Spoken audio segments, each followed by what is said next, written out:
अस्सलाम वालेकुम, कैसे हैं आप सब लोग। आज मैं आपको पूरे सूट की कटिंग बताऊंगी। ये वाला कपड़ा प्रिंटेड 3.5 मीटर है और जो दूसरे वाला प्लेन है ये तकरीबन हाफ गज़ या पौना गज़ है। तो इसमें हम पूरा सूट जो है ना वो मीडियम साइज़ का कट करेंगे। सबसे पहले आपने क्या करना है, कपड़े को शिलिंग करने के बाद दोनों किनारों से कुछ इस तरह से पकड़ते हुए लॉन, कॉटन, लिनन या जो भी आप शिलिंग कर रहे हो कपड़ा इस तरह से खींचना है। इससे क्या होगा कि जो भी कपड़ा इकट्ठा हुआ होता है शिलिंग की वजह से वो जो है वो अपनी जगह पे आ जाता है। दूसरा ये कि कपड़े में एक शाइन आती है कपड़ा खींचने की वजह से, वरना अगर आप ऐसे ही स्टिच कर देंगे प्रेस लगा के तो उतनी खूबसूरती नहीं आती कपड़े में। तो माहिर टेलर्स जो हैं वो इसी तरह से कपड़े स्टिच करते हैं, तो आपने ये काम लाजमी करना है। उसके बाद आपने जो कपड़ा खींचा हुआ होगा उस पर एक दफ़ा से प्रेसिंग कर लेनी है। प्रेस करने के बाद सबसे पहले हमने देखना है कि हिप साइज़ क्या है। हिप साइज़ यहाँ पर मुझे चाहिए 23 और जो मैं दामन रखूँगी वो 1 इंच बढ़ा के 24 रखूँगी। और दामन से जो है ना वो हमने एक्स्ट्रा मार्जिन अब रखना है 24 से। अगर तो पल्टा लगाना है तो हाफ इंच का मार्जिन रख लें, नहीं तो बीच में से निकालना है तो मैं ये देखें 1.5 इंच छोड़ते हुए या 1.25 इंच छोड़ते हुए तो 24 इंच का यहाँ पर आ गया दामन। दामन पे कट लगा रही हूँ और अगला जो है वो मैं 26 यानी कि 25.5 से थोड़ा सा ऊपर कर रही हूँ, तकरीबन 1.25 इंच 1.5 इंच बन रहा है। इतना कपड़ा मैं फोल्डिंग के लिए रख रही हूँ क्योंकि मुझे इसके बीच में ही इसी के साथ ही जो है ना वो लेस लगानी है। इस तरह से फाड़ेंगे। फाड़ने के बाद अब हमने अपनी लंबाई देखनी है। हाफ इंच सिलाई का मार्जिन छोड़ते हुए हमने इंची टेप को किनारे से रखना है। उसके बाद जितनी भी आपने अपनी शर्ट की लेंथ रखनी है, 40 रखनी है, 41, उससे एक्स्ट्रा कपड़ा ले लेना। मुझे 40 चाहिए तो मैं 2 इंच एक्स्ट्रा बढ़ाकर यहाँ पर कट लगा लूँगी। उसके बाद यहीं से हमने पीछे की तरफ कपड़ा फ़ोल्ड करना है क्योंकि अब फ्रंट का पल्ला काट लिया, बैक का पल्ला भी तो काटना है ना हमने। तो 2 पल्ले होते हैं जैसे कि कमीज़ के। बैक का पल्ला भी बराबर नापते हुए इस तरह से कट का निशान लगा के इस तरह से साइड से फाड़ लेंगे। फाड़ने के बाद हमने क्या करना है, बिल्कुल एंड तक फाड़ के नहीं लेके जाना। थोड़ा सा फाड़ने के बाद इस तरह से जो फटा हुआ होगा ना कपड़ा वहाँ से इकट्ठा हो जाता है, तो आपने दोबारा से फिर से हाथों की मदद से खींच लेना है और प्रेस लगानी है। अब हमने इस तरह से डबल फोल्ड करना है कपड़ा। ये देखें, कान निकालनी है साइड से। ये जो साइड पर आपको ऊंच नीचे नज़र आ रही है ये कान है। बिल्कुल सीधा कपड़ा आपका होना चाहिए जब आप इसको डबल फोल्ड करके तय लगाएं। अब सारा कपड़ा इस तरह से डबल फोल्ड में पकड़ते जाना है और जो जहाँ से फटा होगा वहाँ पर प्रेसिंग करते जाना है।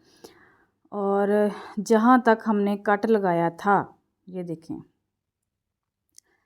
ये देखें, ये कट नज़र आ रहा होगा आपको। बिल्कुल वहीं तक हमने दूसरी साइड का कपड़ा फाड़ना है, उससे ना कम हो ना ज़्यादा हो, क्योंकि अगर ज़्यादा फाड़ लेंगे तो भी हमारा आगे का जो है ना वो कपड़ा अगर कम हो तो हमें मुश्किल पेश आती है ट्राउज़र की या स्लीव्स की कटिंग करते हुए। इस तरह से सीधा निशान चाहे स्केल से लगा लें चाहे हाथ से लगा लें और इस तरह से स्ट्रेट नीचे से कट कर लेंगे। अब ये जो हमने डबल फोल्ड किया हुआ है ना, इसको हमने मज़ीद फोर्थ फोल्ड करना है। प्रेसिंग के बाद जो फाड़ा होता है ना वहाँ से कपड़ा इकट्ठा हो जाता है, वहाँ से प्रेस करना ज़रूरी होता है।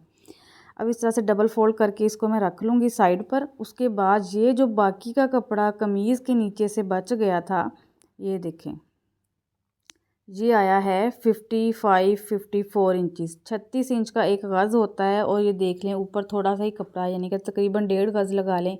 बर भी बहुत ज़्यादा चौड़ा नहीं है। अब ट्राउज़र के लिए तो 80 इंच का कपड़ा हो तो वो हमारा डबल ट्राउज़र बनता है, यानी कि एक पल्ला 40 का, एक पल्ला 40 का हो तो 80 इंच लंबाई में कपड़ा होना चाहिए।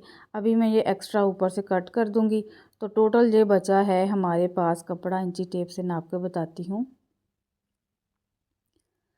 ये देखें, तकरीबन 26.5 इंच है। अभी हमने ट्राउज़र भी निकालना है, अभी हमने बाजू भी निकालने हैं। तो किस तरह से निकालने हैं और से आपने वीडियो को लाजमी देखना है। ये कपड़ा जो डिज़ाइनिंग के लिए मैंने लिया था, सबसे पहले आपने इसकी उल्टी साइड पर निशान लगा लेने हैं। उल्टी साइड पर निशान लगाने के बाद अब हमने सीधी साइड अंदर की तरफ रखते हुए इसको डबल फोल्ड करना है। इस तरह से डबल फोल्ड करना है कि 6 इंच का तो मैं चाह रही हूँ कि नीचे 5 एक पे लगाऊँ कपड़ा, जो साइड पे पिक्चर दिखा रही हूँ इस तरह से। और हाफ इंच सिलाई का मार्जिन हो गया, हाफ इंच नीचे से सिलाई का जाएगा, हाफ इंच ऊपर से जाएगा। तो कितना हो गया 7 इंच। तो 7 इंच पर मैंने फ़ोल्ड किया कपड़े को और इस तरह से मज़ीद फ़ोल्ड करेंगे। फ़ोल्ड करने के बाद अब हमने इसको अपने पांचे के, ये देखें, ट्राउज़र के नीचे रखना है। ट्राउज़र की अभी नीचे वाली बंद वाली साइड है, इसको हम बाद में सेंटर से कट कर लेंगे। इस तरह से इसको हमने 1/2 इंच ऊपर की तरफ बढ़ा कर रखना है। ये किनारे वाली साइड से जो प्लेन कपड़ा था ना, ये अनइवन था, तो मैंने थोड़ा सा बाहर की तरफ निकाल लिया क्योंकि इसको हम कट कर देंगे। नीचे से 1/2 इंच छोड़ते हुए ऊपर की तरफ अगर हम इंची टेप लेकर जाएं तो मुझे 35 इंच यानी कि 35 इंच का जो है ना ये ट्राउज़र रेडी चाहिए। तो मैं 35 इंच पर ना मैंने नीचे कपड़े पर निशान लगा लिया है। ये देखें इस तरह से ये 35 इंच पर निशान लगा लिया है। अब बारी आती है हमारा ऊपर से कटिंग की, जो मेन कटिंग होती है हमारे ट्राउज़र की या कैपरी की। 23 इंच हिप थी जो कि काफ़ी लूज़ ही मैंने साइज़ लिया है। इसमें मज़ीद आप 1 इंच भी ऐड कर सकते हैं, 1.5 इंच भी ऐड कर सकते हैं। अगर फिटिंग में नाप ले रहे हैं तो आप 2 इंच ऐड कर लें। अगर पहले ही लूज़ शर्ट है, लूज़ नाप है, तो आप 1 इंच ऐड कर लें। तो यहाँ पर मैंने 13 इंच पर निशान लगा दिया था। मुझे ये ट्राउज़र ना बिल्कुल लूज़ लूज़ ही चाहिए, तंग पहन के फिर बाद में काम नहीं होते। और इस तरह से अब हमने ऊपर से जहाँ पे हमने 35 इंच का निशान लगाया है वहाँ से इंची टेप रखते हुए नीचे की तरफ जितनी आसन आपको तैयार रखनी है उससे 1 इंच कम करके निशान लगाते हैं। जैसे कि मुझे 11 इंच की आसन चाहिए तो मैं 10 इंच पर इस तरह से निशान लगा रही हूँ। लंबी आसन नहीं चाहिए, वरना बैठते हुए ट्राउज़र पाँचों से ऊपर उठ जाता है, चाहे कैपरी हो चाहे ट्राउज़र हो। अब इस तरह से बिल्कुल सीधी लाइन लगा लेनी है। अब इसी लाइन से आगे की तरफ मज़ीद 2 इंच पर या 2.5 इंच पर निशान लगा लें। मैंने तो पहले 2.5 इंच पर लगाया था, बाद में फिर मैंने इसको थोड़ा कम कर लिया था क्योंकि ये ऑलरेडी काफ़ी लूज़ जो है मैं रख रही हूँ। तो टोटल 15 इंच यानी कि थाई जो है ना वो 15 इंच, जितना हिप का साइज़ होता है उससे हमने 2 इंच एक्स्ट्रा ही या 2.5 इंच एक्स्ट्रा थाई रखनी होती है, ज़्यादा भी रख सकते हैं। और अभी बंद वाली साइड से, ये किनारे वाली साइड से इस तरह से मैंने 2 इंच पर निशान लगाया है। जिस तरह से हमारी टांगों की शेप होती है सेम उसी तरीके पर हमने ट्राउज़र भी निशान लगाना है, ट्राउज़र पर भी। अब इसी निशान से आगे की तरफ मैं 10 इंच पांचा रख रही हूँ, 10 इंच पर निशान लगाऊंगी और यहाँ से बिल्कुल सीधा ऊपर की तरफ जो आसन है हमारी थाई का निशान लगाया है वहाँ तक ले जाऊंगी इसको मैं। ये देखें इस तरह से नीचे से कट कर दिया। साइड से हमने दोनों पल्ले बराबर पकड़ते हुए आगे पीछे के कट करने, लेकिन जो हमारी नाली की सिलाई होती है वहाँ से हमने पहले एक पल्ला कट करना है। अगर प्रोफेशनल कटिंग कर रहे हैं, ब्रांडेड ट्राउज़र जैसी कटिंग हो रही है, तो हमने पहले ऊपर वाला पल्ला, फ्रंट का जो छोटा पल्ला होता है उसको पकड़ते हुए कट करना है। अब आती है ऊपर इस क्रॉच एरिया की बारी। तो ये भी हमने सिर्फ फ्रंट वाला हिस्सा ही इस तरह से पकड़ना है और कटिंग कर देनी है निशानों के ऊपर। अब बारी आती है बैक वाले हिस्से की, तो बिल्कुल इसके बराबर हमने यहाँ पर सीधा निशान लगाना है। ये तकरीबन 2 इंच एक्स्ट्रा था। अभी एक निशान चौड़ाई में इस कोने के बराबर लगा देना है और एक निशान जो है इसी निशान से नीचे 1/2 इंच पर निशान लगाना है। ये देखें 2 निशान हो गए, लेकिन ये जो अब हमने मैच करना है ना, ये नीचे के साथ करना है। अब ये दूसरी साइड पर ये ऑलरेडी ही ये 3 इंच, पौने 3 इंच बन रहा है और इतना ही मैंने बैक साइड जो है ना वो बढ़ा कर रखनी थी इसकी चौड़ाई में। लंबाई में भी हम बैक साइड बढ़ा कर रखते हैं और चौड़ाई में भी हम ट्राउज़र की बैक साइड बढ़ा कर रखते हैं, ताकि हम जब बैठें उठें तो हमें कोई परेशानी ना हो। क्योंकि हमारी हिप जो है वो उभरी हुई होती है, कर्व में होती है, चाहे छोटे बच्चे हैं, बड़े हैं, जेंट्स हैं, तो हमेशा बैक साइड भी जो है वो चौड़ाई और लंबाई में बढ़ा कर रखते हैं जिस तरह से पैंट्स की होती है। अभी इस तरह से ऊपर से तो हमारा तकरीबन पौने 3 इंच है और आहिस्ता आहिस्ता नीचे की तरफ जाते जाते हम इसको 2 इंच तक ले जाएंगे। ये देखें अब बैक का जो प्लेन वाला हिस्सा है उसको कट कर लेंगे। इसको स्टिच इस तरह से करना है कि सबसे पहले आपने ये जो पीसीज है ना प्लेन, इनको अटैच करना है ट्राउज़र के साथ। अगर आप मुझे कमेंट करेंगे तो मैं आपको बता भी दूंगी, सिखा दूंगी कि किस तरह से इस ट्राउज़र को स्टिच करना है। और उसके बाद जो है वो ये देखें बैक साइड पर मैंने निशान लगा लिए हैं और ये जो पीसीज थे प्लेन इनको भी मैंने सेंटर से कट कर लिया है। अब मेन चीज़ आती है ऊपर का जो हमारा कपड़ा कम पड़ गया था, वो तकरीबन 2 इंच का ये कपड़ा कम है, इतना ही अब हम लगाएंगे और बैक साइड की जो स्लोप होती है उसको भी बनाएंगे। सबसे पहले किनारे से इंची टेप रखते हुए 2-2 इंच पर मैं इस तरह से निशान लगा रही हूँ। ट्राउज़र का रुख मैंने चेंज कर लिया है ताकि आपको अच्छे से समझ आए। अब उसके बाद हमने इसमें कपड़ा डालना है। कपड़ा डालने से पहले अब मेन हमारा जो ट्राउज़र 35 इंच है उससे ऊपर की तरफ 3 इंच पर क्रॉच वाली साइड से, आसन वाली साइड से हमने इस तरह से निशान लगाना है, जो कि कटिंग होती है प्रोफेशनल, क्योंकि बैक साइड हमने बढ़ा कर रखनी है ना इस तरह से तिरछी।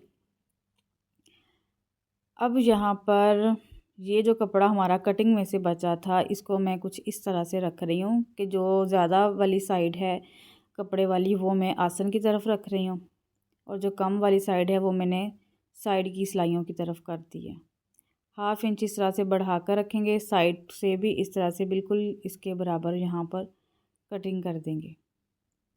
अब इसको करते हैं साइड पर। अब बारी आती है फ्रंट वाले हिस्से की। ये वाला 2 इंच का पीस अब हमने कट करना है। ये देखें इस तरह से। ये भी थोड़ा सा कम पड़ रहा है तो कोई बात नहीं, हम थोड़ी सी आसन जो है ना उसकी कटिंग कर लेंगे नीचे से, अगर हमारी आसन कम पड़ेगी। यहाँ से स्ट्रेट कट कर दिया है, सेंटर से भी इसको कट कर दूंगी और सबसे पहले हमने इसको भी अटैच करना है अपने फ्रंट वाले हिस्से के साथ। यहाँ पर आप कॉमन पिन्ने लगाकर तो इसको अटैच कर सकते हैं, बाद में सिलाई में आसानी हो जाएगी। अब बारी आती है ये जो नीचे वाले बैक वाले हिस्से का जो हमने चौड़ाई में पल्ला काटा था कपड़ा, इसको हमने इस तरह से, जिस तरह से हमने निशान लगाए थे, तिरछा कट कर देना। ये अब हमारी हो गई है प्रोफेशनल कटिंग। जब हम जोड़ लगा के इस तरह से अपनी चीज़ें पूरी करते हैं कपड़े को, तो हमारा जो है वो काफ़ी टाइम लगता है। इस वजह से वीडियो बनाने में भी टाइम लगा और इसको कटिंग करने में भी, क्योंकि सोच सोच के काम करने पड़ते हैं जब हमने जोड़ लगाने होते हैं, कपड़े को मैनेज करना होता है। अब ये जो साइड से बचा हुआ था ना कपड़ा शर्ट की साइड से, ये तकरीबन 9 इंच, 9.5 इंच बन रहा है। 9 इंच का मुझे बाजू चाहिए और 1/2 इंच जो है वो सिलाई में आ जाएगा, जो साइड की सिलाई लगेगी। 19 इंच के मुझे बाजू चाहिए, जिसमें से 5 इंच फ्रंट पर मैं कपड़ा लगाऊंगी। 19 में से 5 निकाला तो 14 बचा। अब 14 इंच एक और 1 इंच एक्स्ट्रा मज़ीद, यानी कि 15 इंच के स्लीव्स मुझे इस तरह से कट करने हैं, क्योंकि हाफ इंच तो सिलाई में चला जाएगा जोड़ लगाते हुए, बाजू लगाते हुए, फिर बाकी 14 ही बच जाएगा। तो ये मैं 15.5 पे ही इस तरह से कटिंग कर लेती हूँ। ये एक स्लीव्स हो गया हमारा। सेंटर में जोड़ आएगा, जोड़ भी हम इस तरह से लगाएंगे कि डिज़ाइनिंग लगे, जोड़ ना लगे। दूसरा बाजू भी इसी तरह से, इसी के बराबर ही हम कट करके एक दूसरे के ऊपर रखते हुए किनारे वाली साइड में अपनी तरफ कर रही हूँ, जो बंद किनारी है, कुछ इस तरह से 1/2 इंच जहाँ से सिलाई में चला जाएगा। और इस तरह से दूसरी साइड से मैं 3.5 इंच पर निशान लगा रही हूँ कंधे की डाउनिंग का। 3.5 इंच पर निशान लगाने के बाद ये बंद वाली साइड से 3 इंच पर निशान लगा रही हूँ। 3 इंच पर निशान लगाने के बाद अब हमने कोने से इंची टेप रखनी है, नीचे जो निशान लगाया था 3.5 पर, वहाँ पर। तो मैं 8.5 पर निशान लगा रही हूँ। 9 इंच का मुझे बाजू चाहिए, तो मैं 1/2 इंच कम करके, जब हम इस तरह तिरछे में मैयर करते हैं तो 1/2 इंच कम करके निशान लगाते हैं। अब यहाँ पर जो बिगनर्स हैं, ये ट्रिक उनके लिए है कि इस तरह से इस्त्री को पकड़ें और ये जो नीचे निशान लगाया है इसके बराबर कोना हो, कोना थोड़ा सा नीचे कर लें नोक इस्त्री की, और इस तरह से आप निशान लगा लें। और ऊपर जो 3 इंच का निशान लगाया था वहाँ से हमने इंची टेप रख देनी है। और ये फ्रंट से बाजू मैं 7.5 पर निशान लगा रही हूँ, इस तरह से एंड तक ले जाएंगे ऊपर तक। जिस तरह से हमारे बाजुओं की शेप होती है, आगे से पतले, पीछे से थोड़े से मोटे, इसी तरह से हमने स्लीव्स की भी कटिंग करनी होती है। निशानों के ऊपर ऊपर अब हम कटिंग कर देंगे। मेरे दूसरे चैनल स्टिचिंग रूट्स पर आपको बहुत सारी डिज़ाइनिंग और शर्ट्स की, ट्राउज़र की कटिंग की वीडियो डिटेल के साथ मिलेंगी। अब हमने स्लीव्स की कटिंग करनी है फ्रंट वाले हिस्से की। तो मैं ऊपर वाला पल्ला उठाते हुए ये सिलाई का मार्जिन अंदर की तरफ कर दिया है, 1 इंच पर निशान लगाते हुए इस तरह से अलिफ मद्दा की शेप बनाऊंगी। जो अलिफ के ऊपर मद्दा होता है ना, वो शेप हमने बनानी है यहाँ पर। और ये अब होगी जी फ्रंट की हमारी कटिंग। आप मेरे चैनल को विज़िट कर सकते हैं, स्टिचिंग रूट्स को भी, तो मज़ीद डिटेल के साथ आपको वहाँ पर भी वीडियोस मिलेंगी। अब एक पल्ला इसके साथ अटैच हो जाएगा और एक पल्ला इसके साथ अटैच हो जाएगा यहाँ पर, तो दोनों की एक एक साइड पर फ्रंट की कटिंग चली जाएगी। अब बाजुओं के आगे जो मुझे कपड़ा लगाना था ना, वो 5 इंच का लगाना है और मार्जिन भी रखना है सिलाइयों का, फ्रंट से फोल्डिंग भी करनी है। तो मैं ये सारा कपड़ा तकरीबन बनता है 7 इंच, तो ये मैं ले रही हूँ, डबल फोल्ड कर लिया है इसको। तो इसको इस तरह से सीधा कर लेंगे ताकि जब हम इसको जोड़ें तो हमारा जो है ना ये बिल्कुल सीधा ही हो, कपड़ा टेढ़ा मेढ़ा ना हो। अब इस तरह से फिर से फोर्थ फोल्ड करेंगे और जितनी बाजुओं की चौड़ाई है उसके हिसाब से हमने इसको भी कट कर लेना है। लेकिन मैं थोड़ा सा एक्स्ट्रा ही कट करूँगी चौड़ाई में, क्योंकि मुझे जो है ना इस पर पिंटेक्स लगाने हैं। तो पिंटेक्स के लिए मुझे कपड़ा चाहिए, जो कि मैंने 2.5 इंच एक्स्ट्रा बाजुओं को ये एक्स्ट्रा कपड़ा चौड़ाई में ले लिया है। ये देखें, 1/2 इंच सिलाई में जाएगा, 5 इंच फ्रंट पर लगेगा और ये बाकी अंदर फोल्डिंग में आ जाएगा हमारा। अब आते हैं शर्ट की तरफ। बैक साइड को मैंने 1/2 इंच ऊपर की तरफ बढ़ा कर रख लिया है। 7 इंच का तीरा है तो मैं 7.5 इंच पर निशान लगा रही हूँ। 3.5 इंच पर गले का निशान लगा रही हूँ और फिर यहाँ से जो डाउनिंग दूंगी वो मैं दूंगी 1/4 इंच की। किनारे से इंची टेप नीचे की तरफ रखेंगे और 1/4 इंच पर मैं निशान लगा के इस तरह से स्लोप बना लूँगी। अब इसी निशान से नीचे की तरफ 7.5 इंच पर निशान लगाना है। स्मॉल मीडियम लार्ज साइज़ के लिए आप 7.5 इंच पर इस तरह से निशान लगाएं और उसके बाद हमने फिर इस निशान से पीछे की तरफ 1 इंच का निशान लगाना है और इस तरह से ऊपर की तरफ हमने मिला देना है।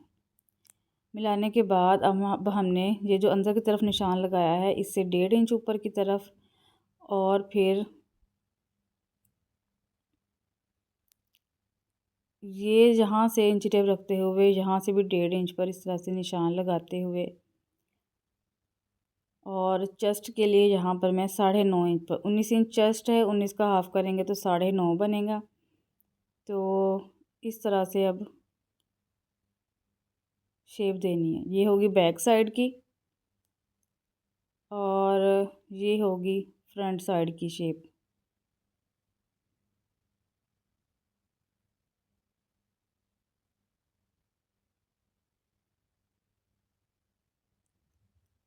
अभी सबसे पहले हमने दोनों पल्ले फ्रंट बैक के इस तरह से पकड़ने और सबसे पहले बैक साइड की कटिंग इस तरह से कर देनी है हमने।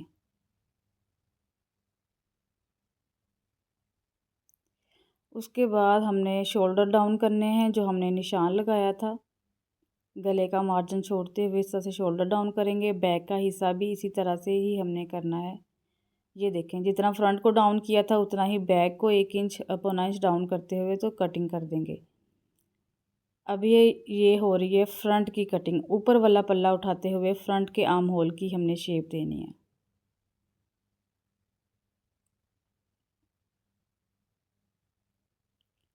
अभी 1/2 इंच ऊपर से छोड़ते हुए यहाँ पर अगर कंधा मेजर करें तो 9 इंच का हमने काटा था ना, वो आर्म होल स्लीव्स का, ये भी बन रहा है पूरा 9 इंच, बिल्कुल जो हमने चेस्ट का निशान लगाया था उसके बराबर ही 9 इंच बन रहा है। अब आते हैं मेन फिटिंग की बारी, जो कि मुझे बिल्कुल स्ट्रेट ही चाहिए, फिटिंग में नहीं चाहिए। तो ऊपर से 1/2 इंच छोड़ते हुए ये मैं 12.5 पर साइड फिटिंग का निशान लगा रही हूँ। 6.5 पे कमर हो गई और यहाँ से हिप वाली साइड से भी बिल्कुल लूज़ रख रही हूँ, तो मुझे 11.5 इंच पर मैं निशान यानी कि 23 इंच बना रही हूँ हिप। और इस तरह से चेस्ट के साथ बिल्कुल सीधा मिला देंगे, चेस्ट वाले निशान के साथ। सिलाई का मार्जिन छोड़ते हुए कट करेंगे, यहाँ पर कट का निशान लगाएंगे। ऊपर वाले 2 पल्ले उठाते हुए अब हमने इस तरह से बिल्कुल निशानों के बराबर इस कपड़े को टर्न करना है और नीचे वाले बैक पल्ले पर भी इस तरह से मैं निशान लगा रही हूँ, ताकि जब हम सिलाई लगाएं तो कोई परेशानी ना हो। बिल्कुल निशानों के ऊपर ऊपर सिलाई लगती जाएगी। अब आते हैं नीचे दामन की तरफ, तो इसको मैंने इस तरह से सेंटर से कट कर देना है, क्योंकि हमने इकट्ठा ही लंबाई में कपड़ा उतार के तो डबल और फोर्थ फोल्ड कर दिया था। ये दामन पर 1/2 इंच पर दोनों साइडों पर लंबाई और चौड़ाई में मैंने निशान लगा दिए हैं, जो हमने फोल्डिंग का मार्जिन छोड़ा था वहाँ पर। मेरे इस चैनल कपड़े सिलाई को सब्सक्राइब करें, बेल आइकॉन को भी ज़रूर प्रेस करना है और वीडियो को लाइक करना बिल्कुल नहीं भूलना आपने। और कमेंट करके बताएं कि नेक्स्ट आपको किस तरह की वीडियोस जो हैं वो चाहिए। मिलते हैं नेक्स्ट वीडियो में, तब तक के लिए अल्लाह हाफिज़।